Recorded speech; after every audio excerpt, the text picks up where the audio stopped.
And our opponent concedes. What a... Welcome to Vintage Cube. Please enjoy your stay.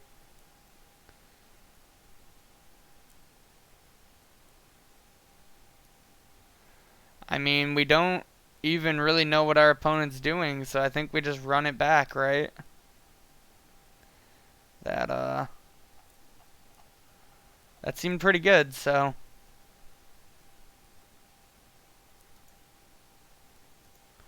We'll sort by CMC. Yeah, sorting by color actually looks a little better, I think, oddly enough.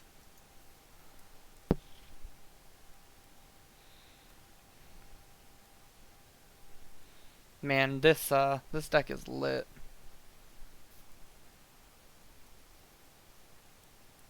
Hey Brandon, by the way, I didn't realize you snuck in. We got you and Steve in the chat. We got the whole team here. Let's go, baby. Alright, our opponent will be on the play. This hand's a little more clunky. I think we can look for something a little... that does a little more than Mole Drifter on turn 3. So we'll mulligan. Yeah, like this. This hand's great. It's got some early ramp, got some payoffs. We'll go ahead and keep this. We'll put one of these two on the bottom. We're technically closer to Woodfall Primus.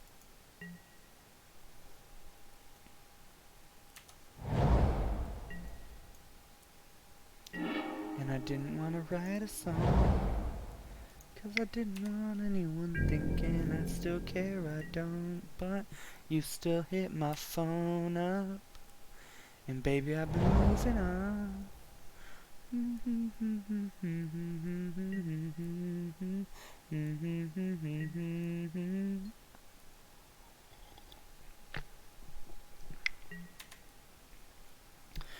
Ice, ice, baby. Dun dun dun dun dun dun. Vanilla, ice, ice, baby. Awkwardly enough, if we played Stonecoil on 1, we could have played a Signet on 2. But it is what it is. I thought about playing the Stonecoil for 1, but I'd just rather get more value out of it, I think.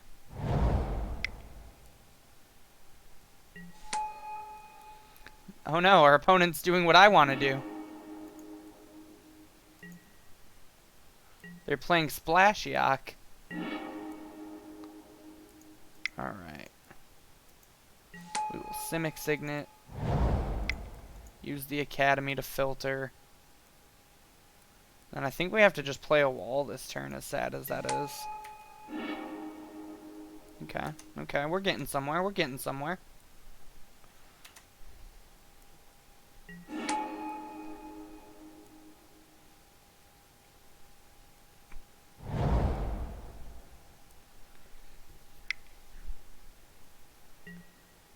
Phyrexian Arena. Terramander. Oh, did our opponent plus Ashiok? I didn't even see it. 1, 2, 3, 4 mana?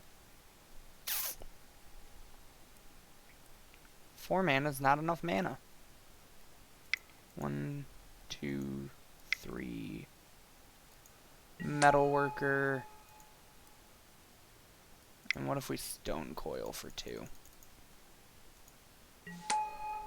Go ahead, opponent.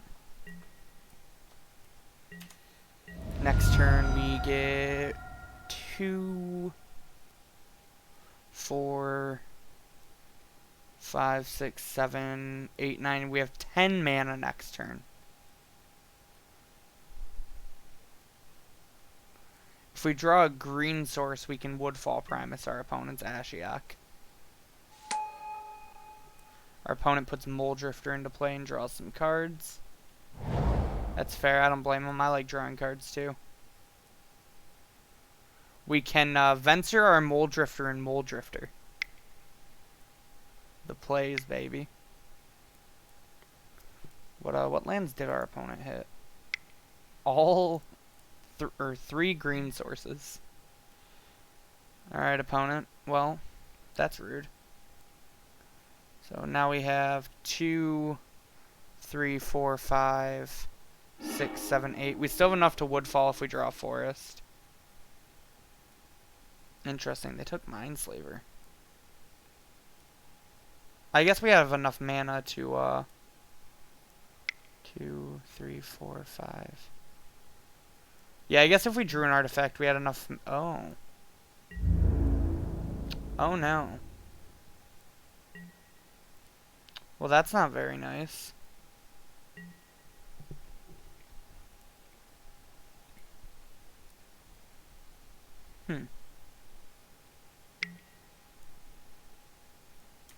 Okay.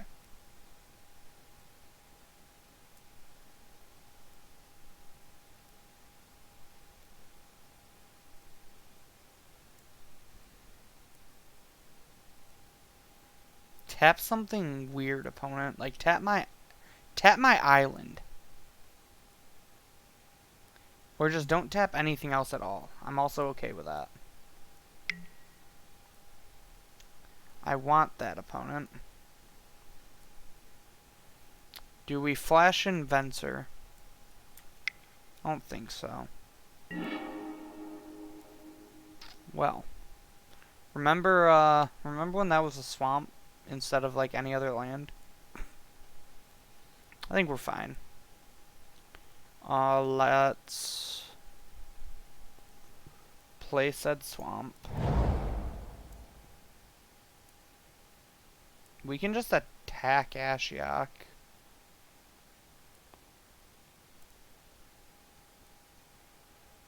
Or we could Venser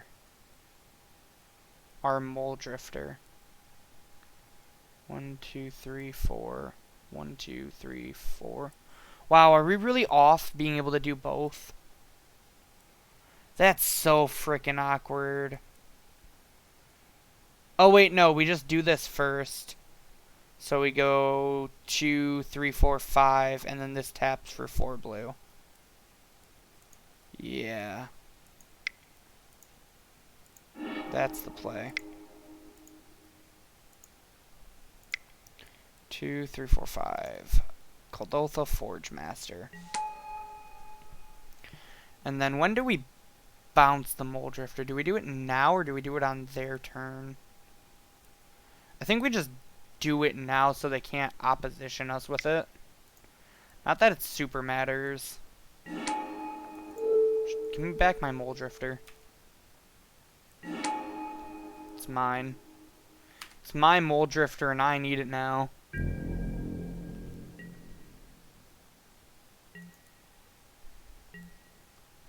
So we need them not to hit our Inkwell Leviathan off this Ashiok. And then I think we're actually in like a pretty good spot.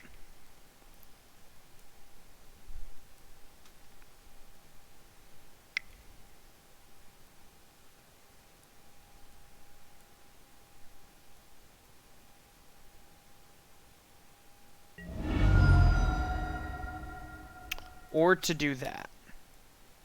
That is also pretty rude. How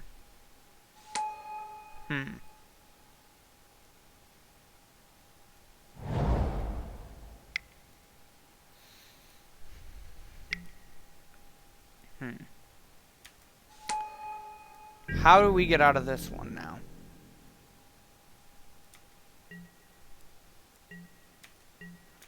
I guess we can draw some cards with Mole Drifter and go from there.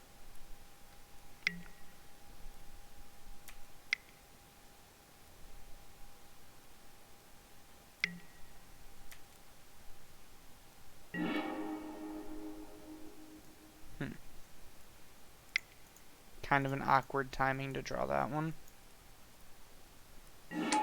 I'll evoke a Mole Drifter.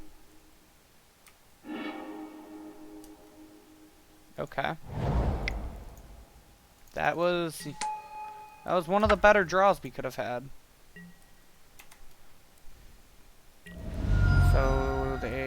tap, tap.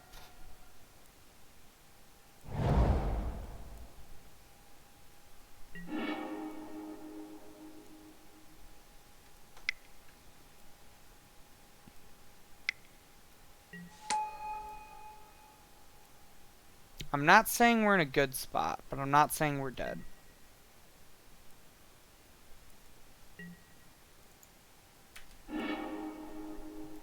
They have to play very carefully to win this game.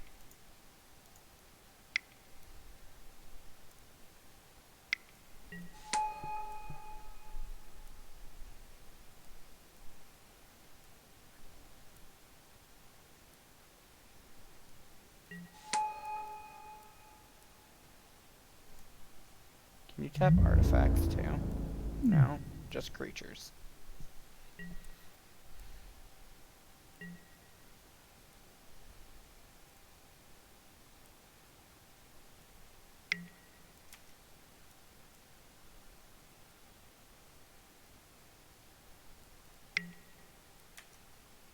Alright, we need a good draw step here. That is actually the opposite of a good draw step. I think that kills us. Like, I think we just don't get out of this opposition now. And I don't know that I want my opponent to see more of our deck. Unfortunate. We had a turn we could have gotten out of that game, but our opponent drew Toxic Deluge. Or had Toxic Deluge. And I think if they didn't have the Deluge there, I think we have a pretty solid shot. What do we want to change now that we've seen stuff from our opponent? Things and stuff and things.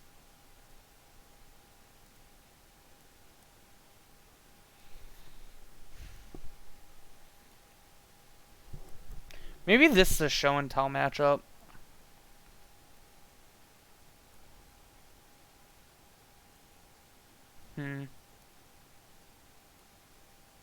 What do we cut, though?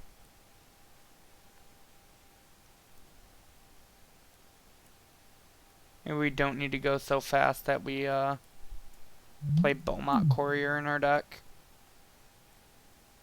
Maybe we just want, like, more good cards. We could see that. Beaumont Courier is pretty sweet with Edric, though. Could see bringing in Garrick. He's a super good grindy card.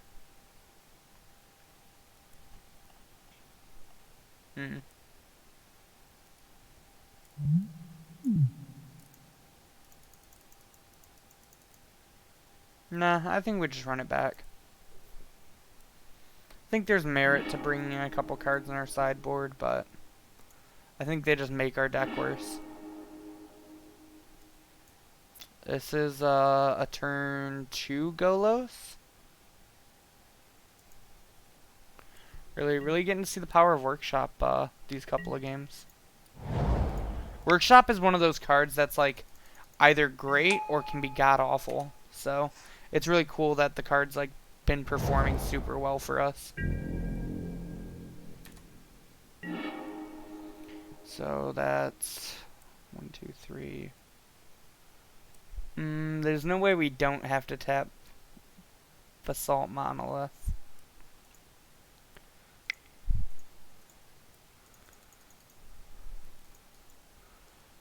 What do we get with Golos? We're missing white and red.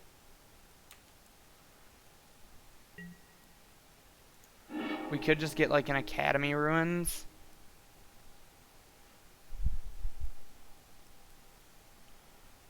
Kind of want to try. We have more ways to get the Temple Garden because of the Verdant, so I kind of want to get this Copperline Gorge. Like, I don't see the reason to get Academy Ruins here.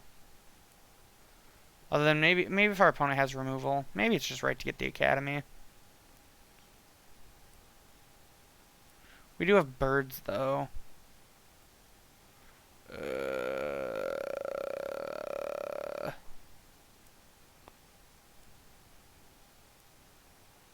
Nah, let's try to party. I think we just get so far ahead if we actually ever assemble this.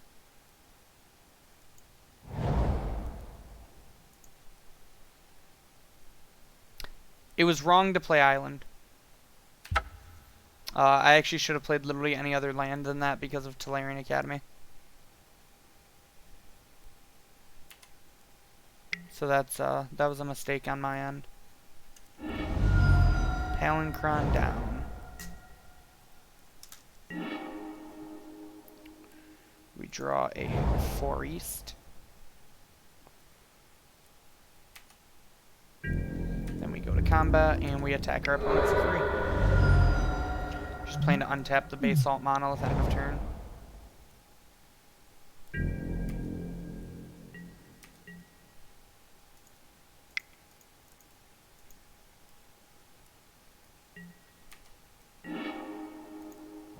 That's pretty good. 1, 2, 3, 4, 5, 6, 7. Play it for 5. This is the last turn we really get to attack with Golos because they'll have Hissing Quagmire up. We are really punished for playing the island over the academy because we draw an extra card.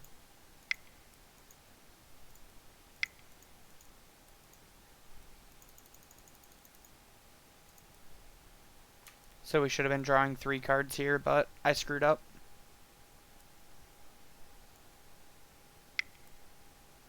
They have a counter spell here.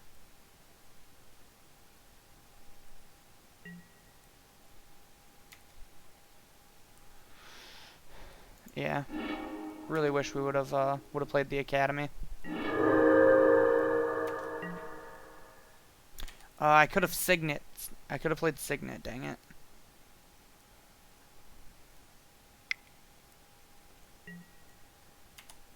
Yeah. We just kind of lost that Signet for no reason.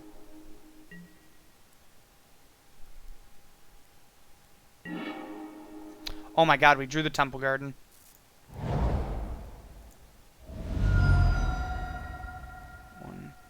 One, 2, 3. So we have Wooburg, but we can't activate it yet, unfortunately. Why did I shock there, then? I've made a lot of questionable plays this game. I just, like, got excited, so I shocked. Come on, don't kill our Golos. Don't kill our Golos. That's all I need. All I want for Christmas is for Golos to live.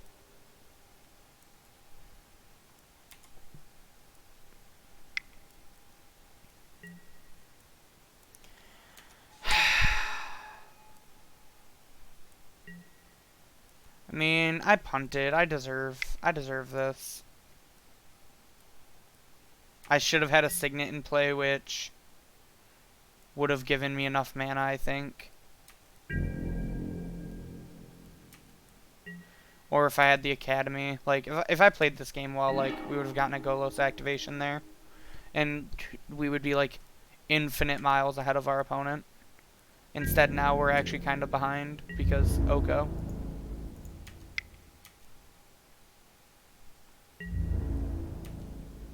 We're not behind because our opponent's been missing land drops, but it feels really frickin' bad to have just missed getting to flip 3 cards from our deck and play them.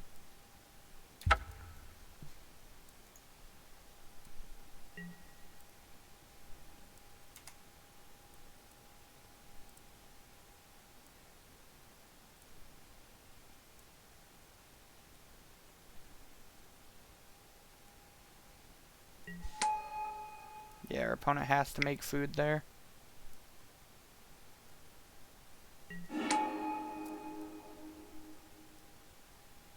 Really trying to find lands. They did.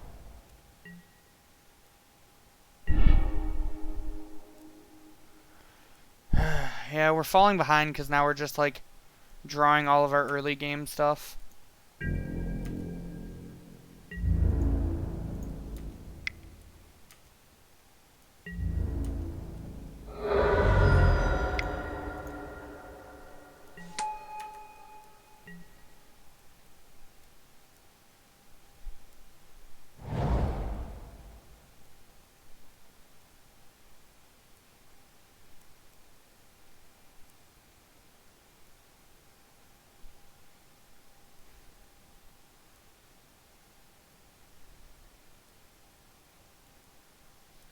Interested to see what our opponent's up to right now. We're like a bomb away from being back into this game, though, so... They choose to make an elk.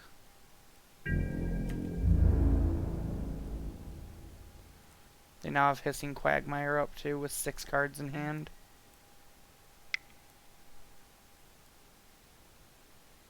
Please play something with double blue. Please let me draw a payoff. One time. We're getting so frickin' punished and it's frustrating. I mean, I deserve this. I played really bad. But this is really annoying. Like, we're gonna lose this game now. That we, probably easily should have won if we got to cast anything off this Golos. Like, the game rewarded us for our deck building, but I just, punted the ever-living shit out of it.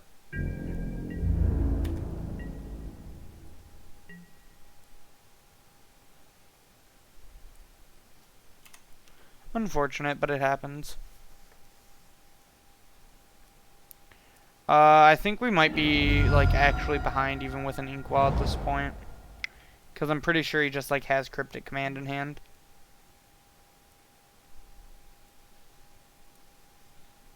We got super punished because I literally, if I sequence this game correctly, we get a turn that we get to activate Golos.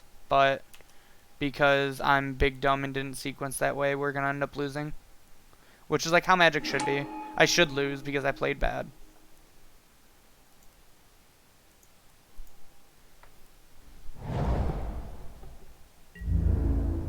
Because now we never really have good attackers.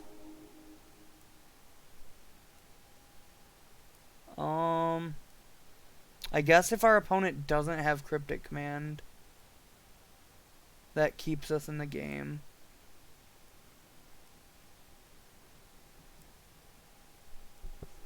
So I guess we play it.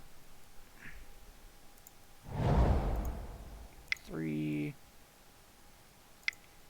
6, 7, 8, 9, 10, 11, 12, 13, 14, 15. Leave up 1, 2, 3, 4. 1, 2, 3, 4. I don't think Logic Knot's in this cube. Even if it is, I'm not playing around Logic Knot. Just gonna play this guy for 15. Yeah.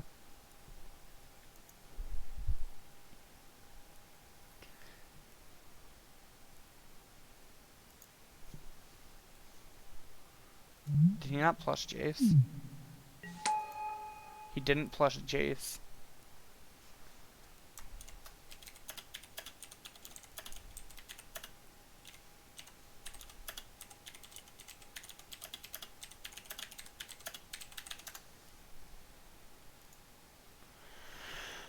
Alright, well we have a 15-15 because he didn't have Cryptic Command, so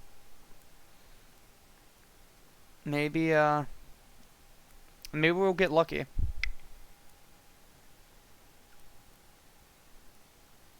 this just go for the throat?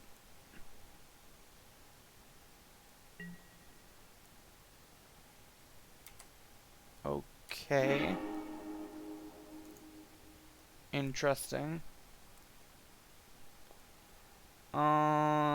We need blue, I guess.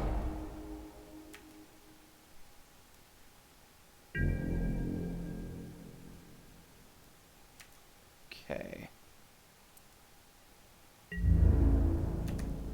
Pass.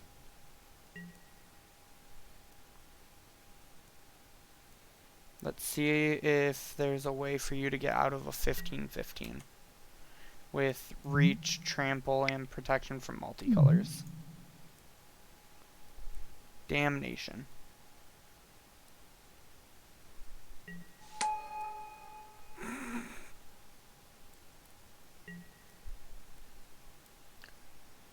Actively worse than damnation.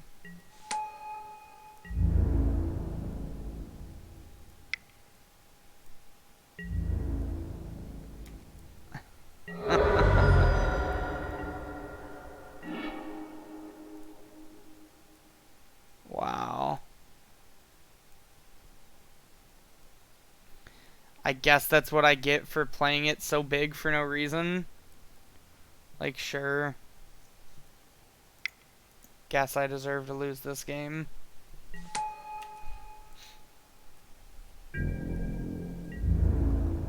That's hilarious. He would have control magic in his hand, not even cryptic. Vista removal spell, we're not quite dead. Can't believe I'm about to lose this round. Yeah. GG's opponent. Wow. We should have won that game too. Like, activating Golos would have definitely put us in an insane position.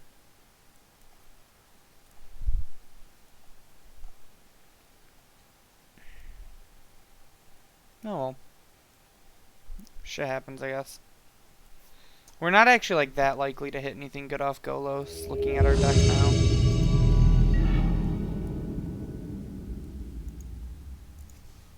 GLHF opponent.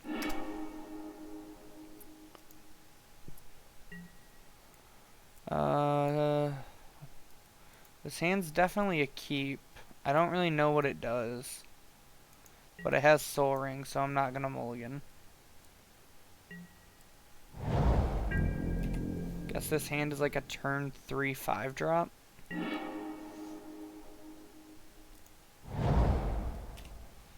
We can make our opponent have no idea what we're doing. Some type of 4-color nonsense. What throws him off more? Well, I guess we're playing the Soul Ring and then passing, so let's make them think we're just like some pile. Let's make them think we are what we are. If I get Temple Garden off this Golos, we can activate it soon.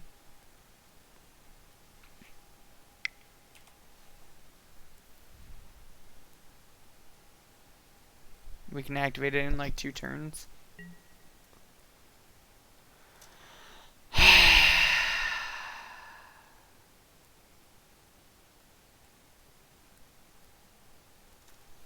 There's no justice in this world.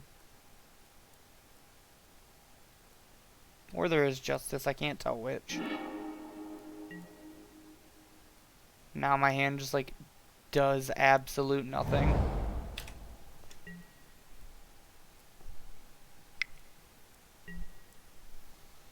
Our opponent's just playing signets. Oh baby, now we're in there. What are they gonna do about the Beaumont Courier?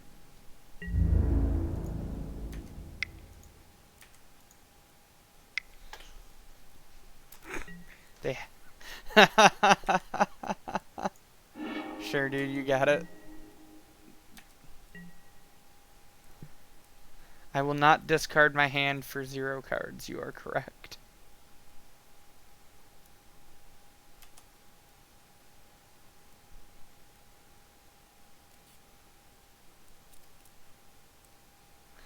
Yeah, it's actually funny. I always find it like amusing, and I've like noticed it more recently.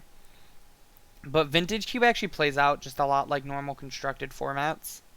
So like your red decks lose to your like mid-rangey creature decks.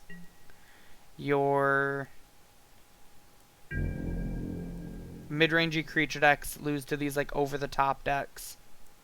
And these over-the-top decks lose to the like fair pile good stuff decks. So like Cube actually keeps itself balanced, which is interesting, considering it's just like literally, for the most part, just the best cards ever printed in Magic the Gathering's history. I think we just grab... Do we grab Temple Garden here, or do we grab Academy Ruins? We literally don't have anything good to hit in our deck anymore. I think we just grab Academy Ruins, right? And just like buy back our Soul Ring, buy back our Beaumont Courier until we can Mindslaver lock our opponent. So like next turn, we have 1, 2, 3, 4, 5, 6. 7 mana.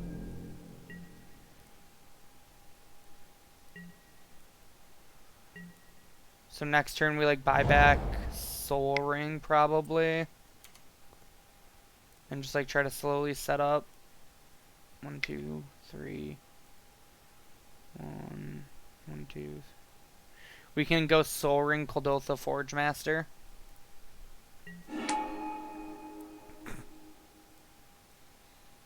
Cool.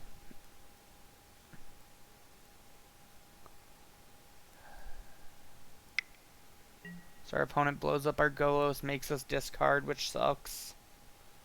I mean, I think the Inkwell is like what we're playing towards, so we'll discard this Kuldotha. Oh wait, no, no, no, no. Fuck me, man. God damn it. Luckily I drew a decent card. That was so bad. I'm gonna put a stop in my upkeep from now on. 1, 2, 3, 4, 5, 6. Say go.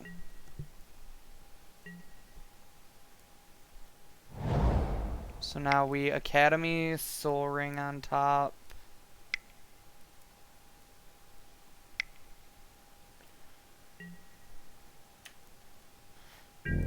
What the shit? What is our opponent doing? Are they like just playing that as a value card? So 1, 2, 3, 4, 5, 6, 7, 8. So if I put anything on top, if I put, no, it has to be Soul Ring, because Soul Ring's the only thing that makes mana.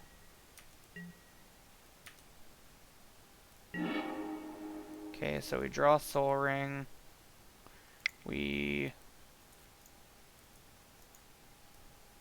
play Soul Ring. Then we go 1, 2, 3, 4, 5. Bam. Bam, bam, bam. Cast an Inkwell Leviathan. Say go. This is my Inkwell Leviathan. There are many like it, but this one is mine. Signet feeds that. Then we have 2, 3, 4, 5, 6, 7. Not enough to replay that, but we can get Golos. Or can we just start Mindslaver lock? Can we almost Mindslaver lock our opponent? Are they actually Storm?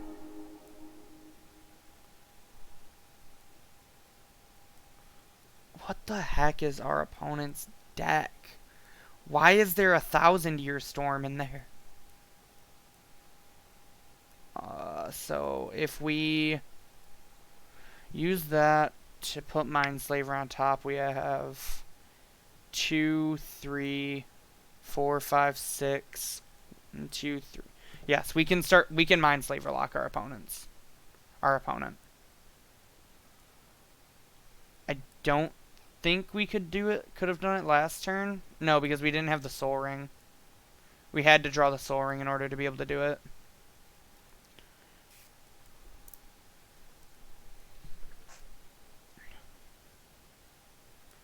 So, unless our opponent kills us, or like just digs until they find infinite counter magic, they should be dead.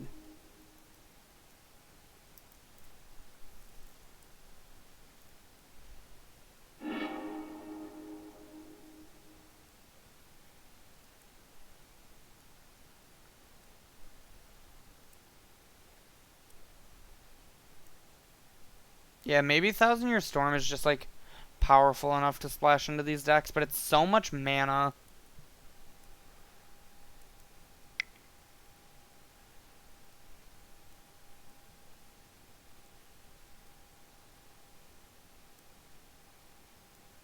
Man. Our opponent's doing it all.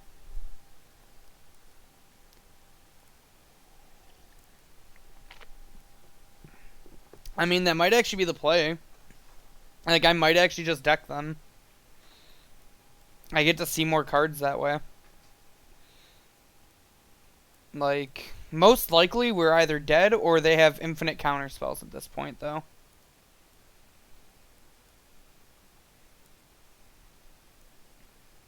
But they also still have to kill us. We could just, like, potentially get lightning bolted out. Like, our opponent's storm count's already 4.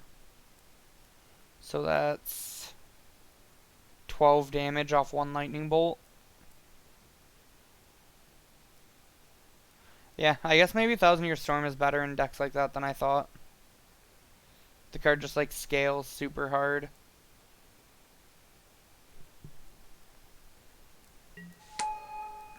LED. So our opponent's actually playing Storm. Okay.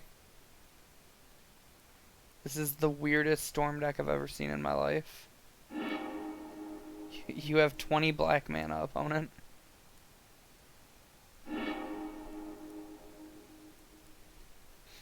Our opponent has... Oh, they're gonna Expansion Explosion us for lethal. That's... Oh, they're gonna... It doesn't matter. We're dead. That was cool, I guess.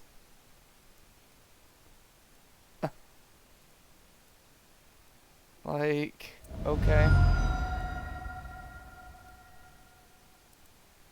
We were 1 turn away from killing them, but they killed us.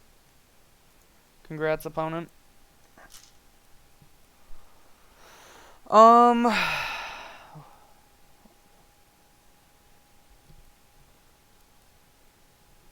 I mean, I guess we run it back and just, like, try to do what they did to us, but faster. Like, if they didn't get to Kolagon's command, snap Kolagon's command us. They were dead, like, way before that. They just happened to find both Kolagon's command and Snapcaster Mage to buy him time. We don't want Show and Tell. I don't think we want to let them put Thousand Year Storm into play for free. I think Show and Tell's really bad if they have Thousand Year Storm. Like, I don't think anything we're putting in is better than Thousand Year Storm.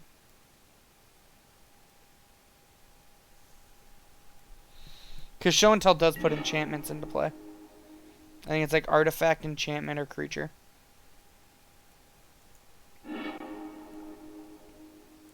Sounds fine.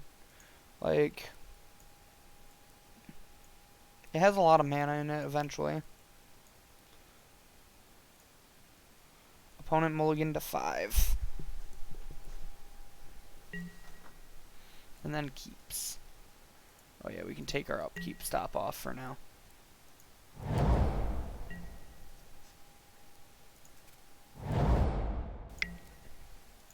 Opponent panders.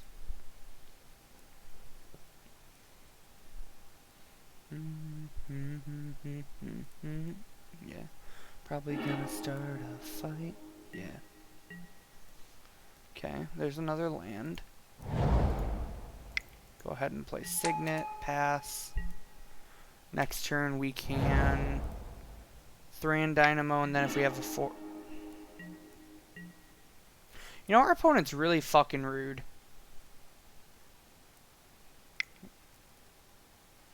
Really fucking rude.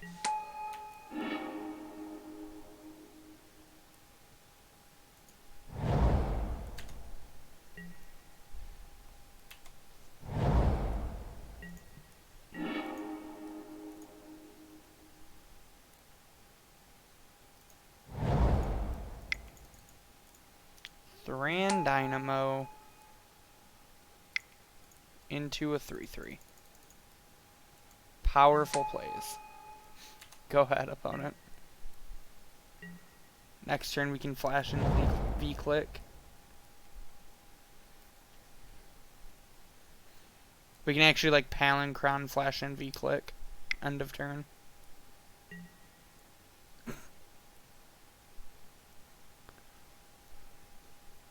Alright. Fuck me for being the artifact deck, I guess. Our opponent just literally has every destroy target artifact spell. Which is like a fair strategy in this cube. Go, I guess.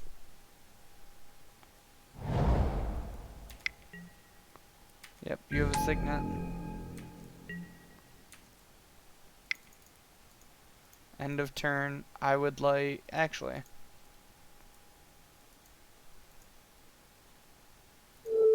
I would like to put Thran Dynamo on top of my deck. And I would like to replay Thran Dynamo. And then I would like to pass.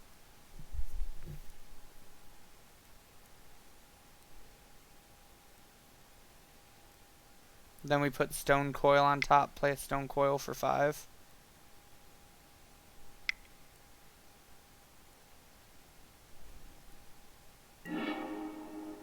Toot toot.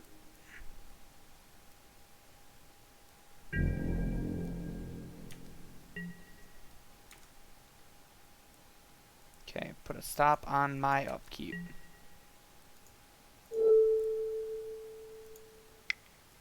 I would like to put this card on top. I would like to play this card that I drew for turn. Here's my 5/5. There are many like it, but this one is mine.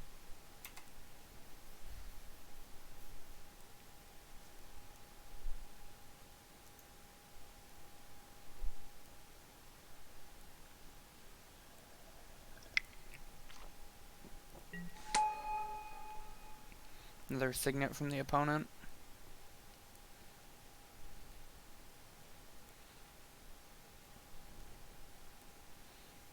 If we ever draw a green source, I might actually put the signet on top.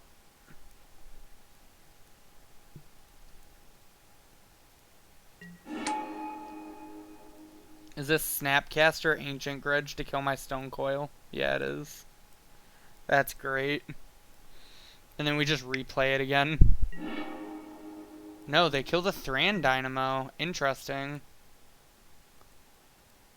If we put it on top, we don't have enough mana to replay it. If we put the signet on top, we have enough mana to replay it, but there's no reason to. We're just not going to Academy here. We'll just draw for turn. Play our land, go to combat. Attack our opponent for 5. We're 1 land off from Palinchron, so we'll just like V-click our opponent end of turn. Put Thran Dynamo on top. Just like try to get our mana back. Block. Like, I don't care if you waste a removal spell on my wall. Oh, sure, that makes sense. We're gonna chart some courses.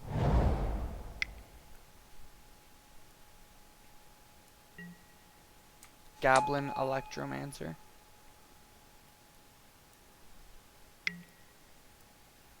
Sure. I'm like, again, totally cool with you using a removal spell on my Goblin Electromancer. Do we not have enough? No, we do.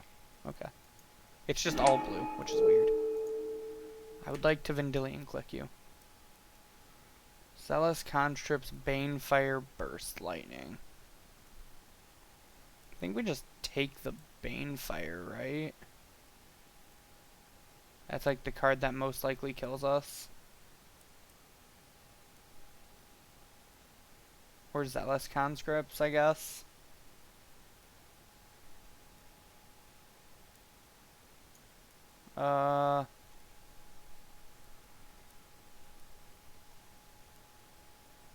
Maybe we just don't take anything. No, I think we have to take 1. What's more damage? 1, 2, 3, 4, 5, 6, 7. I think the Banefire is worth taking. I think we take the Banefire.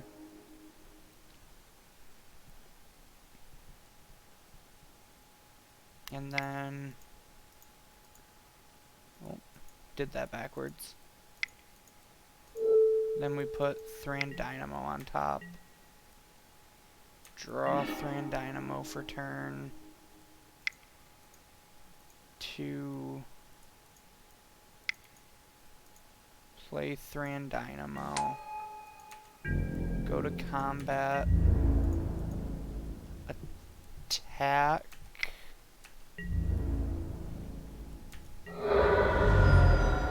Put you to 7. 1, 2, 3, 4, 5, 6. We're unfortunately one off from Palinchron. So just say go. Then we can put... What if we put Signet on top?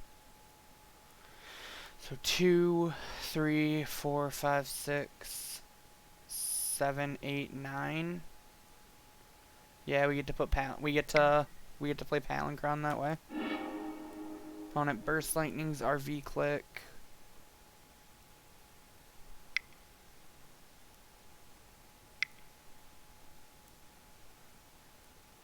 Is this the 1,000 year?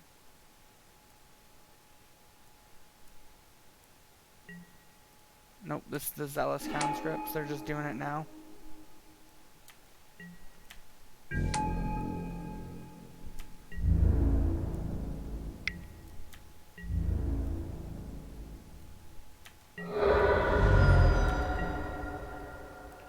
Alright, we will put Simic Signet on top of our deck.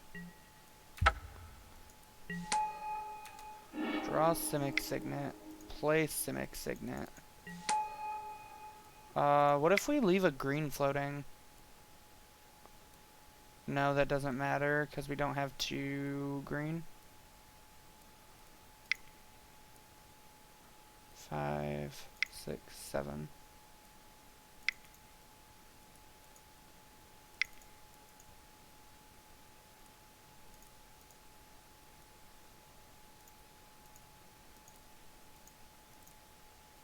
Wait. We have green in our pool. I almost big dumbed. 1, 2, 3, 4, 6.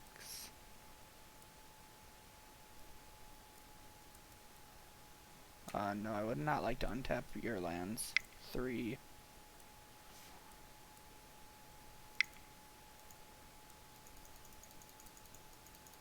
I almost punted. Blow up this one.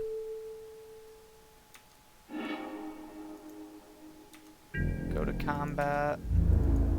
Attack you for 5. I know none of the cards in your hand.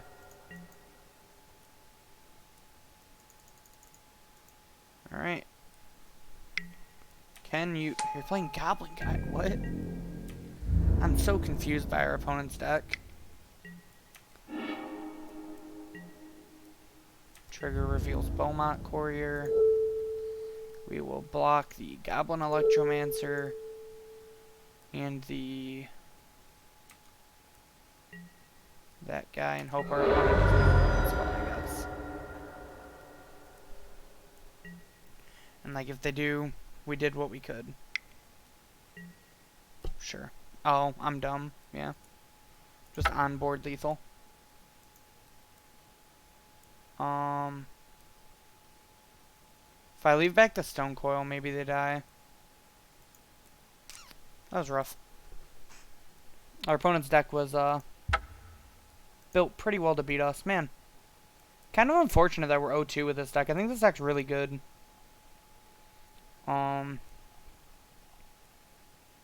I think if I was piloting these decks a little better, I'd probably even potentially be 2-0. Missing that Golos activation was big because there was like Inkwell Leviathan in our deck. I think if we don't attack with Stonecoil there's no way that we die. But I guess I didn't expect Goblin Guide to be in their deck. Like, that's such a weird card from everything I've seen. I don't know. There's merit to both. Game 2, or match 2, I would be willing to discuss about, like, that not being a mistake. Game 1, I think, was definitely a mistake. This hand is lit. We're like an academy away from going insane.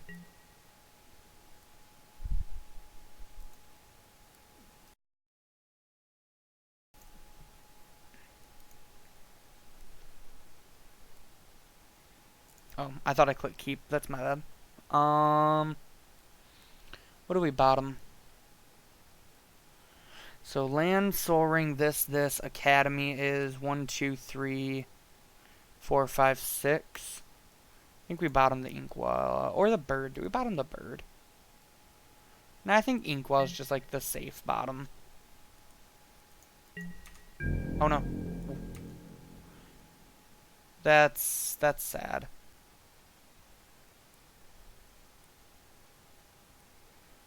I really hate that with Moto. If you remove a stop, it just immediately jumps through it.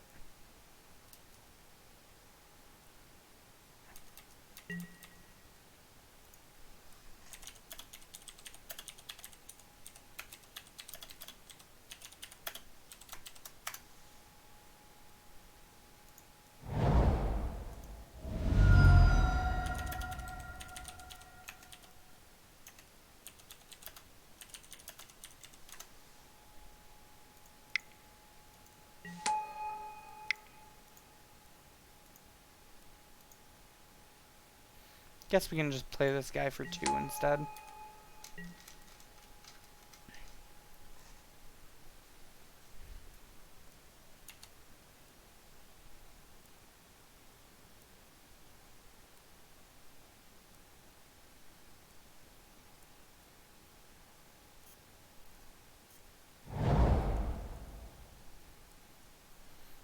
That's really funny. I can't believe I just did that.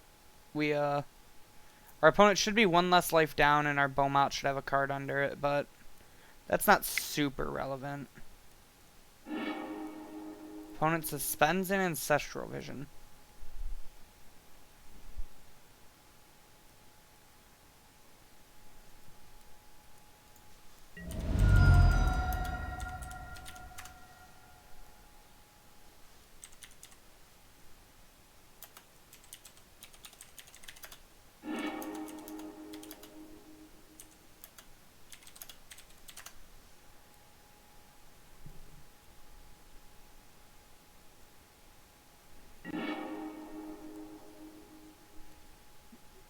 I want blue mana now, though. Now I'm blue because I don't got blue mana. So call me blue, ba dee ba doo ba dee ba.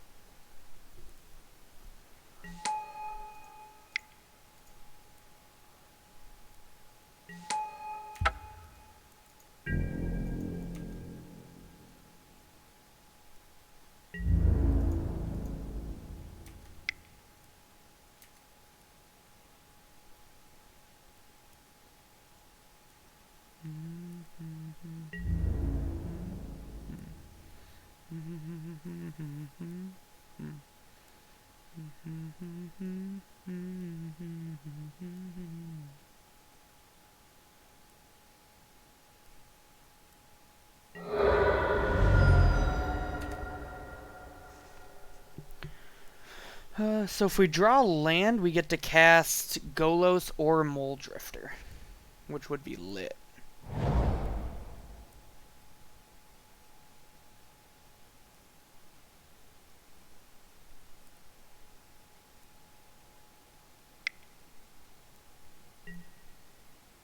Search for Azcanta. That's not a land deck. Big sads. Well, we'll just evoke the Mole Drifter then. It's not that big of a deal. Really want to try to start finding our land drops.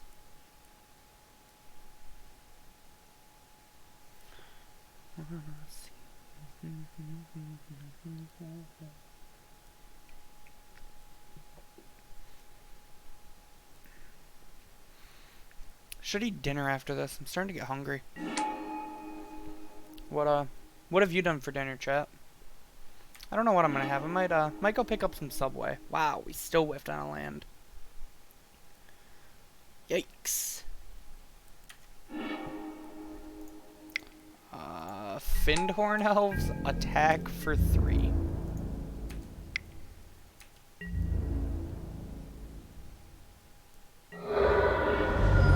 Well, next turn we get to Golos for a land. So we're slowly getting there.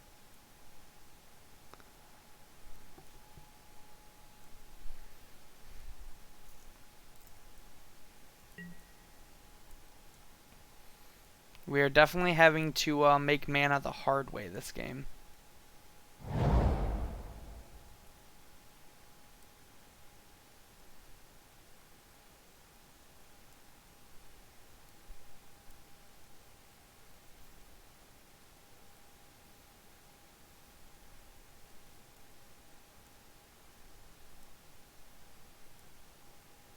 Opponents in the tank here.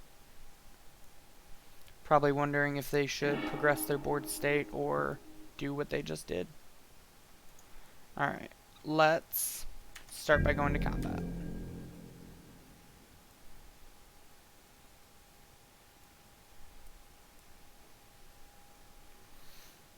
Wonder what opponent has for them to be paused here.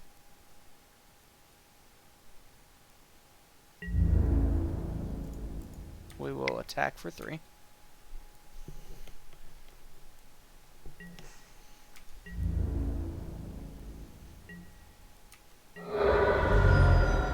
We will then play a forest. And attempt a Golos. Wait, that just resolved? Wow. Wonder what our opponent has then.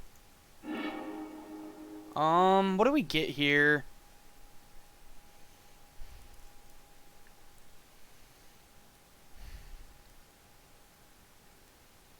One, 2, 3, 4, 5, 6. I think we just get Talarian Academy, right?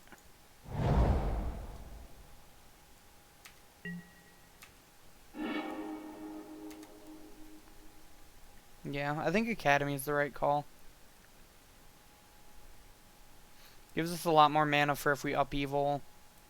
Lets us Woodfall Primus next turn. Because now we have access to 1, 2, 3, 4, 5, 6, 7, 8. We have access to 10 mana next turn now.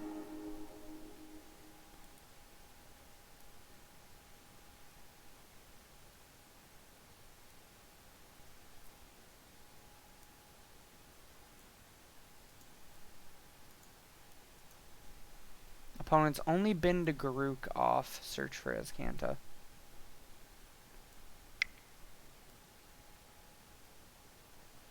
They've got, what, 1 counter on this still? Yeah.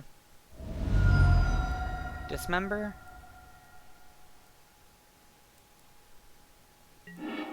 Yeah. 2, 3, 4, 5, 6. We can still Woodfall Primus. So I think that's the call.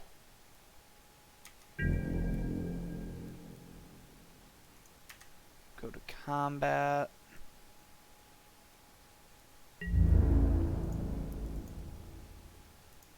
Kinda wanna swing for 4 here. Put our opponent dead to our 1/1s.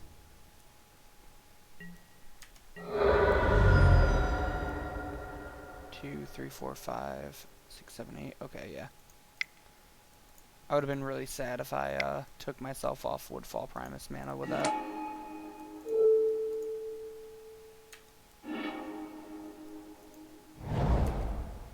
I would like to destroy your search for Azcanta. You are at 1 life.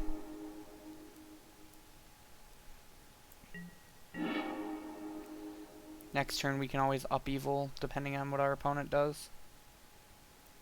So we got them in a pretty tight spot where they have to not only deal with all of our stuff, but also the fact that we have upheaval in hand. And they can't, so they concede.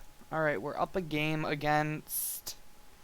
I'm not really sure. Looks like probably a blue-green mid-range ramp deck. Search for Azcanta seems interesting with triple green Garuk. Maybe, I guess Search is just like a good like setup card, kind of like Thassa. Do we want to sideboard anything? We haven't really sideboarded yet, so I don't think we're starting here. Yeah, I think our deck's pretty tight for what we play. It's like I would like to bring in show and tell, but I never trust my opponents.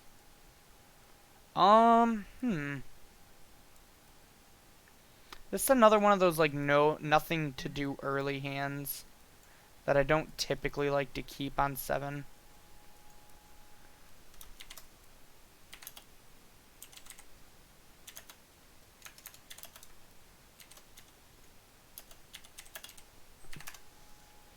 Opponent said GG's in game 1.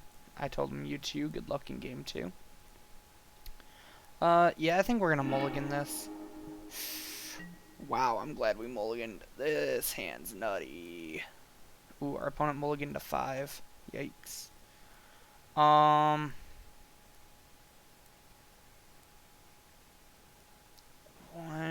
on. I gotta, like, figure this hand out. So we Soul Ring on 1. That's 4 on 2. If we Birds on 1, Soul Ring on 2, that's still 4. So we'd never have a turn where we can Forge Master till 3. But Forge Master is a payoff to where Metalworker is just kind of more mana that we don't need. I think we bottomed the Metalworker here.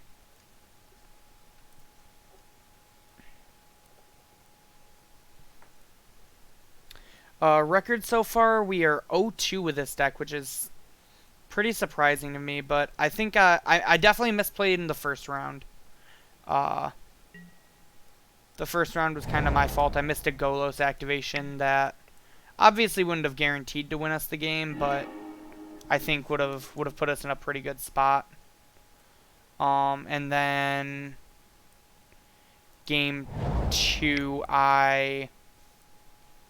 round 2, our opponent was playing a really weird deck with like cards in their deck were burn spells, rituals, 1,000-Year Storm, Goblin Guide, Snapcaster Mage, Kolagon's Command.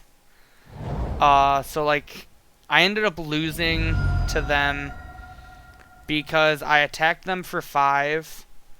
And they played a Goblin Guide and had lethal off a burn spell when they stormed off against us game 1. So I was just like, well,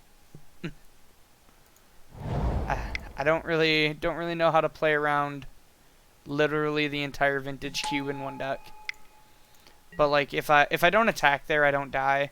But I also don't think Goblin Guide is a card that should have been on my radar the more I thought about it. Like, initially I was just like, well, that's an obvious punt. But the more I thought about it, the more I'm like, well, where would I suspect a Goblin Guide to come from out of what my opponents played currently? So, you know, half a dozen in one hand, half a dozen in the other. But we're doing pretty well this game. We've got a lot of mana going on. Our opponent unfortunately mulliganed to 5. We will play Simic Signet. Play a Forest. And we can do this at instant speed, right? Yeah. So I think we'll just pass and plan to forge some things into an Inkwell Leviathan.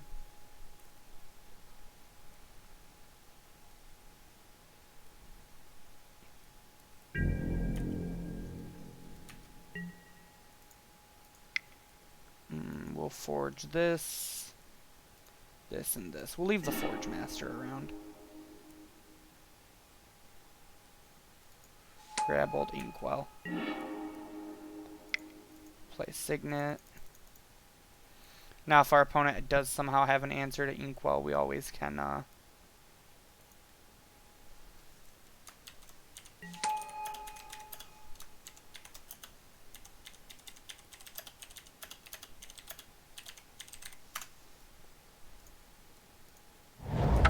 opponent is not feeling great about their deck, which always stinks.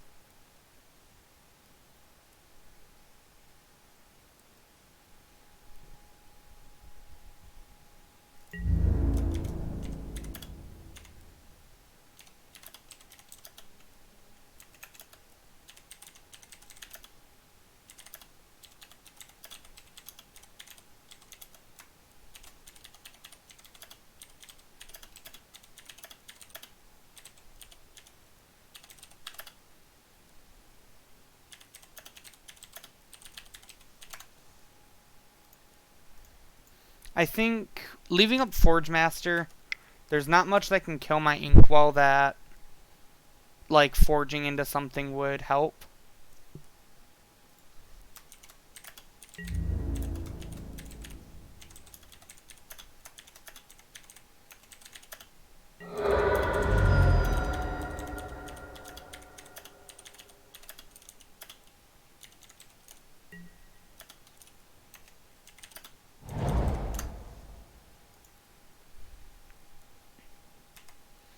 Opponent and I are just talking about how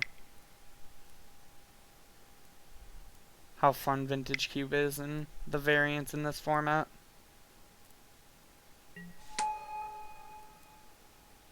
That keeps you alive, opponent.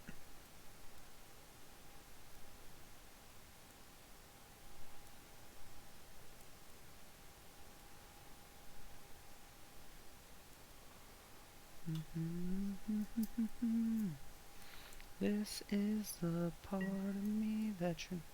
Animates Island. Interesting. I guess that leaves them the most mana for next turn.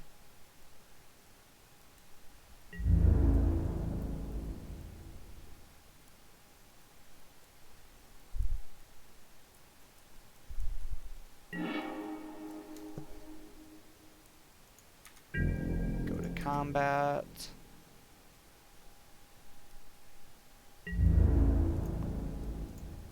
What if we kill Nissa?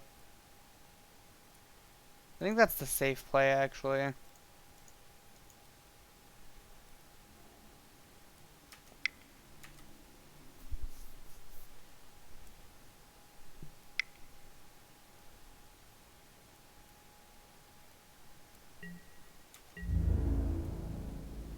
Do they have, like, the dismember?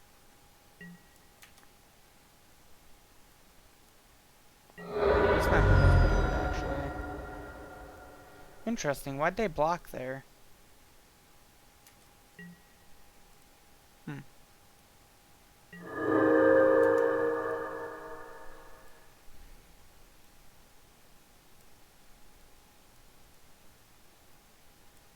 Interesting.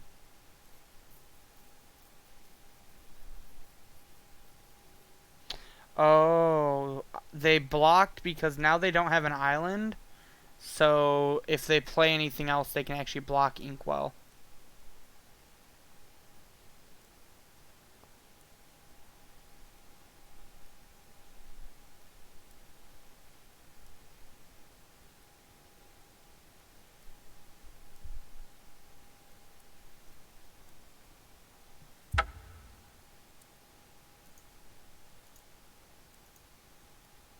Oh no.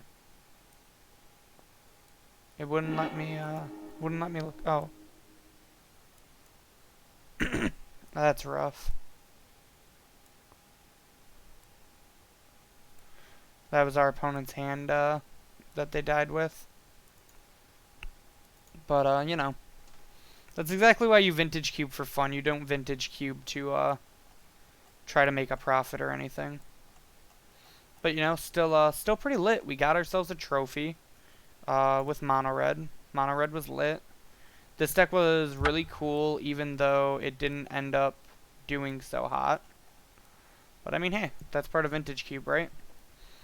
But I'm going to be hopping off here soon. But before I do hop off, as per usual, I want to tell you guys to make sure to check out momsbasementgames.tcgplayerpro.com, where you can buy all the best singles for Magic the Gathering. Anything from snow-covered basics to elvish mystics, momsbasementgames.tcgplayerpro.com has you covered and will have the best and most affordable prices.